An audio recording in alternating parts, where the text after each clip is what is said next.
कर लिया है। प्रश्नकाल 161 श्री एस ज्ञान तिरुविनियम। माननीय मंत्री जी। अध्यक्ष महोदय, उत्तर सभा पटल पर रखा हुआ है।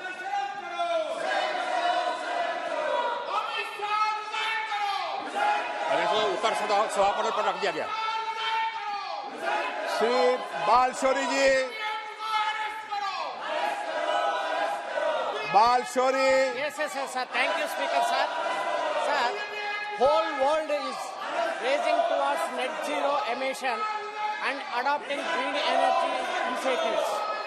Our Honorable Prime Minister made a statement at COP26 summit and set a target to make India a net zero emission by 2070. We have a target of 500 gigawatt of renewable energy by 2030, but we are far from the target. Pollution levels across the cities in India are increasing and Delhi is the worst. We all know the fact. This is an important need of capacity additions of green energy to reduce pollution levels. Sir, my question is, apart from framing guidelines to the states for allotting of the unproductive land, has central government taken initiative to allot the barren land that belongs to central government? And for example, railways, defense and other PSUs have a huge land bank which can be utilized effectively. Will government propose to utilize these lands as well and allot it for the purpose of solar, wind, pump storages projects to produce renewable energy? Thank you, sir. Honorable Speaker, sir, contrary to what the honorable member thinks, we are well on our way to achieving our target.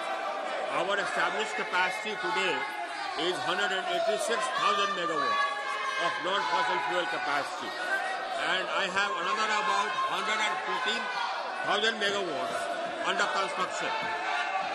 Apart from that, I have almost 55,000 megawatts under bid. So, एक minute माननीय सदस्यगण,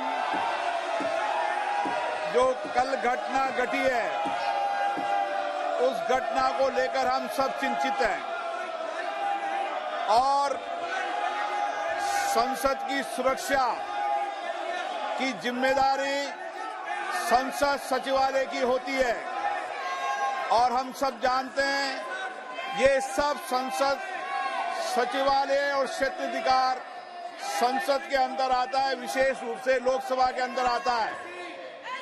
और इसीलिए मैंने आपसे कल चर्चा की है, संवाद किया है, फिर हम चर्चा करेंगे, आप लोगों सबको बुलाकर चर्चा करेंगे। सारी सुरक्षा की जिम्मेदारी और क्षेत्राधिकार लोकसभा सचिवालय का है और इसीलिए लोकसभा सचिवालय फिर आपसे चर्चा करेगा। गलत तरीका है, आप जाकर सदन में बैठिए। नो, सरकार कभी भी लोकसभा सचिवालय में हस्तक्षेप नहीं कर सकती।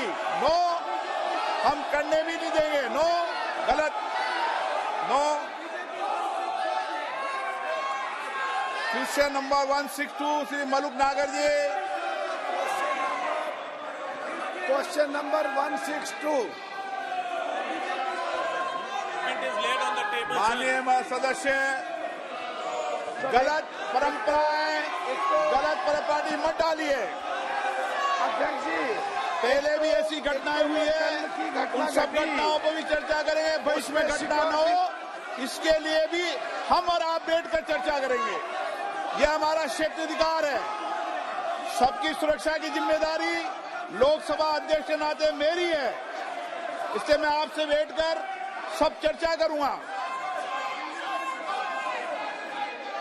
हर कस्बे और हर शहर के एसटीपी प्लांट के द्वारा निकालने के बाद ही केवल पानी को गंगा जी में डाला जाता है। क्या ये आंकड़े और रिकॉर्ड उनके पास है?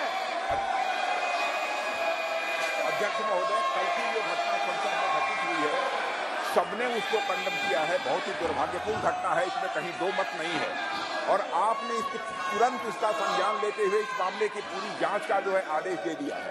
मैं समझता हूं कि भविष्य में हम सारे सांसद, चाहे वो पक्ष के हों अथवा प्रतिपक्ष के हों, सभी को सावधानी बरतने की आवश्यकता है, ताकि जिनको भी हम पास देते हैं ऐसे व्यक्ति को पास न दिया जाए जो जाकर इस प्रकार की अराजक स्थिति संसद भवन के अंदर पैदा कर दे। यह हम सभी को, केवल सत्ता पक्ष ही नहीं बल्कि दूसरे पक्ष के लोगों को भी यह सावधानी बरतने की जरूरत है। और आपने तुरंत संज्ञान लेकर इस मामले का, अध्यक्ष महोदय, आपने जांच का आदेश दिया है और अन्य भी जो प्रिकॉशन भविष्य में लिए जा सकते हैं वह लिए जाएंगे। और अध्यक्ष महोदय, आपकी जानकारी में मैं यह भी लाना चाहता हूं कि यह हमारा ये पुराना संसद भवन है, उसमें भी इस प्रकार से बराबर जो नारेबाजी की घटनाएं और पेपर फेंकना और तरह तरह की जंपिंग की घटनाएं पिछले जो हमारा पहले का पार्लियामेंट है उसमें भी पहले हो चुकी हैं। मैं समझता हूं कि सभी को मिलकर इस घटना को कंडेम करना चाहिए और जांच रिपोर्ट जो आपने दी है और साथ ही भविष्य में क्या क्या प्रिकॉशंस लिए जाने चाहिए इसका भी आपने निर्देश दिया है अध्यक्ष महोदय। तो मैं समझता हूं कि इस प्रकार से इस संसद के अंदर अराजक की स्थिति पैदा करने का कोई औचित्य नहीं है।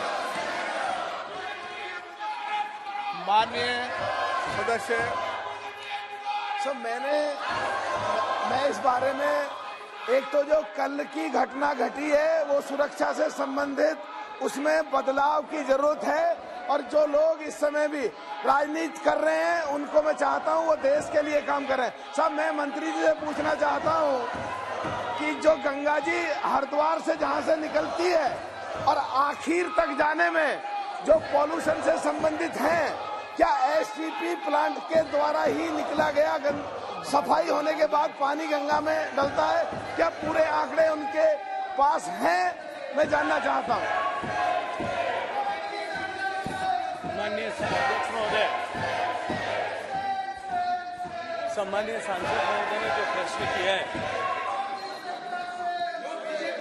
कि हरिद्वार से गंगा जी प्रारंभ होती है, मुझे लगता है कि उनको ठीक से संज्ञान में लेने की आवश्यकता है। गंगा जी देवप्रयाग से तीनों धाराओं के मिलने के बाद में प्रारंभ होती है। गंगा जी के शुद्धिकरण के लिए माननीय प्रधानमंत्री जी के नेतृत्व में अविरल और निर्मल धारा बनी रही, इस दृष्टिकोण से जो इंटीग्रेटेड एफर्ट्स पिछले 10 साल में किए गए, उसके कारण से व्यापक सुधार गंगा नदी के पानी की गुणवत्ता में आया है। 148 से ज्यादा स्थानों पर सीवेज ट्रीटमेंट प्लांट बना करके मुख्य धारा में जो अशुद्ध पानी सीधे छोड़ा जाता था उसको शुद्ध करके उस पानी को नदी में छोड़ना या अन्य उपयोग में लेने का व्यवस्था और विधान किया गया। माननीय अध्यक्ष महोदय, मैं माननीय सदस्य के प्रश्न के माध्यम से सदन के संज्ञान में लाना चाहता हूं कि पिछले 10 साल को यूनाइटेड नेशंस ने डिकेड ऑफ रिस्टोरेशन ऐसा मानते हुए पूरे विश्व भर से एंट्रीज को इनवाइट किया था और उन एंट्रीज के आधार पर जिस तरह से पिछले 10 साल में दुनिया भर की जो एंट्रीज आई उनके आधार पर जो यूनाइटेड नेशंस ने समीक्षा की है, उसमें माननीय प्रधानमंत्री जी के नेतृत्व में चलने वाले इस मिशन गंगा को दुनिया के टॉप 10 रिस्टोरेशन प्रोजेक्ट में ऐसा सम्मिलित किया गया है। एक एक बूंद पानी जो सूवेज का आता है, सूवेज ट्रीटमेंट प्लांट में आता है, वो क्वालिफाइंग स्टैंडर्ड जो है नदी के पानी की जिस तरह की अपेक्षा है उस तरह का बना करके ही नदी में छोड़ा जाए। इसको सुनिश्चित करने के लिए हम सारे सूवेज ट्रीटमेंट प्लांट्स पर काम कर रहे हैं।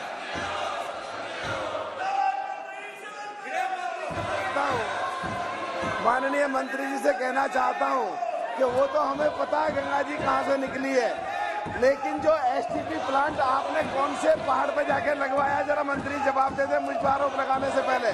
दूसरा, मैं साफ साफ कहना चाहता हूं, हरिद्वार से आगे जो माननीय अटल बिहारी जी का सपना था के गंगा का बाढ़ रहा है तो हरिद्वार से आगे एक बाण गंगा जो सुक्रताल से होकर के यूपी अंदर निकलती है और एक बाण नदी जो बिजनौर से अमरोहा की तरफ निकलती है, जिनमें आज मिट्टी भर गई है। मैंने आपको पत्र भी कई बार लिखे हैं। उन मिट्टी को निकाल के गंगा के दोनों तटों पे लगाया जाए और उनमें जहां लोगों को सूखा का सामना करना पड़ता है उनको पानी मिल जाएगा और जो बाढ़ में लोग गंगा के दोनों तरफ के तट में बह जाते हैं उन लोगों को बाढ़ से छुटकारा मिल जाएगा।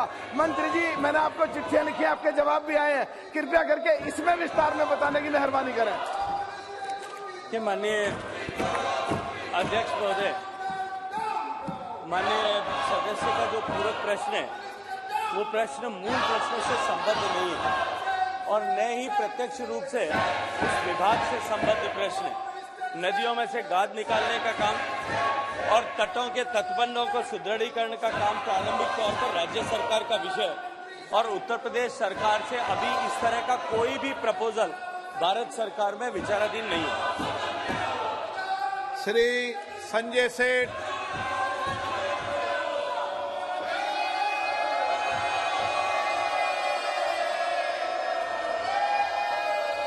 नरेंद्र मोदी जी ने जिस संकल्प के साथ देश के हर नागरिक को नल से जल योजना, किंतु दुख यह है कि झारखंड के अंदर वहां इंडी की सरकार 10,000 करोड़ रुपया मोदी सरकार ने दिया, किंतु अभी तक 33% ही खर्च हो पाया है।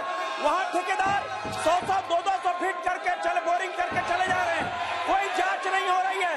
मोदी जी के संकल्प को फेल करने की योजना बना रही है। मेरा मंत्री जी से आग्रह है कि मॉनिटरिंग कोई कमेटी बनाकर उसकी पूरी जांच कराए और वहां पर जो ये घोटाला हो रहा है इसकी पूरी जांच कराने की कोई योजना है क्या?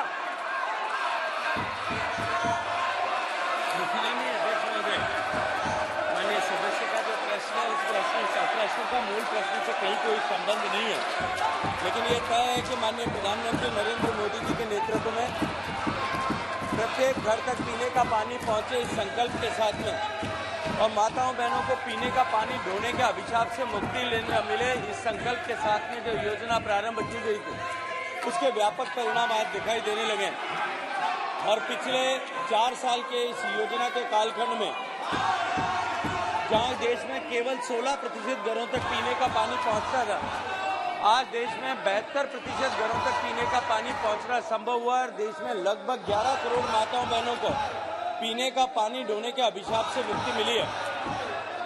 बहुत सारे राज्यों ने 100% घरों तक कनेक्शन प्रोवाइड करने में सफलता प्राप्त की है, लेकिन कुछ राज्यों में निश्चित ही अभी काम की गति को और बढ़ाने की आवश्यकता और इस तरह की शिकायतें माननीय सदस्य ने उल्लेख किया, उसके अतिरिक्त भी जिन राज्यों से इस तरह की शिकायतें आती है उन सारी शिकायतों पर हम तुरंत कार्रवाई करते हैं। झारखंड राज्य में निश्चित ही जो पैसा हमने अब तक कुल मिलाकर के सैंक्शन किया है उसके अनुरूप जिस तरह का खर्च होना चाहिए और जितनी प्रगति उस काम में होनी चाहिए उतनी प्रगति नहीं हो पाई है और हम निरंतर सतत राज्य सरकार से संपर्क करके उस गति को बढ़ाने के लिए भी काम कर रहे हैं। अगर कोई इस तरह की एक स्पेसिफिक कंप्लेंट माननीय सदस्य के पास में है तो माननीय सदस्य अगर मुझे अवगत कराएंगे तो निश्चित ही जो व्यवस्थाओं के अधीन जिस तरह की हमारे पास में स्कोप है उसमें निश्चित ही उस विषय पर जांच कराने की हम कार्रवाई करेंगे। संगमलाल गुप्ता। नदियों की स्वच्छता पर ऐतिहासिक कार्य होने के लिए धन्यवाद ज्ञापित करते हुए मैं आपके माध्यम से मंत्री जी से जानना चाहता हूं कि मेरे लोकसभा क्षेत्र से होकर बहने वाली सई नदी जिसे नमामि गंगे में शामिल किया गया है कि सफाई है तो क्या कदम उठाए जा रहे हैं? माननीय अध्यक्ष महोदय, माननीय प्रधानमंत्री जी के नेतृत्व में उनके मार्गदर्शन में जब मिशन गंगा प्रारंभ किया गया था उसमें माननीय प्रधानमंत्री जी की संकल्पना गंगा की सफाई के जब समय ही पूरी स्पष्ट अवधारणा थी कि हम गंगा नदी बेसिन में बहने वाली सभी नदियों, गंगा जी की सारी ट्रिब्यूटरी चाहे वो first, second, third, fourth, fifth order की सारी ट्रिब्यूटरीज पर हम एक साथ काम करेंगे और मुझे प्रसन्नता है कि गंगा नदी की मुख्य धारा पर सफलता के साथ क्रियान्वयन करने के बाद अब हमने सहायक नदियों पर भी काम प्रारंभ किया है। जिन सहायक नदियों में ज्यादा पोल्यूटेड स्ट्रेचेज हैं हम उनमें ऑलरेडी हिंडन में, काली में, इन सब नदियों पे ऑलरेडी काम प्रारंभ कर दिया है। और माननीय सदस्य ने जो सई नदी के बारे में बात की है, इस विषय को भी संज्ञान में लेकर के जो भी उचित कार्रवाई होगी राज्य सरकार से चर्चा करके रिपोर्ट मंगा करके उस दिशा में भी हम काम करेंगे। लेकिन मैं इतना सदन को आश्वस्त करना चाहता हूँ कि गंगा जी के शुद्धिकरण का जो कार्यक्रम है, ये गंगा नदी के पूरे बेसिन से जुड़ा हुआ है। और गंगा नदी के बेसिन की जब मैं बात करता हूँ तो देश की 40% आबादी और लगभग 40% भूभाग को जो है गंगा बेसिन पे काम करता है।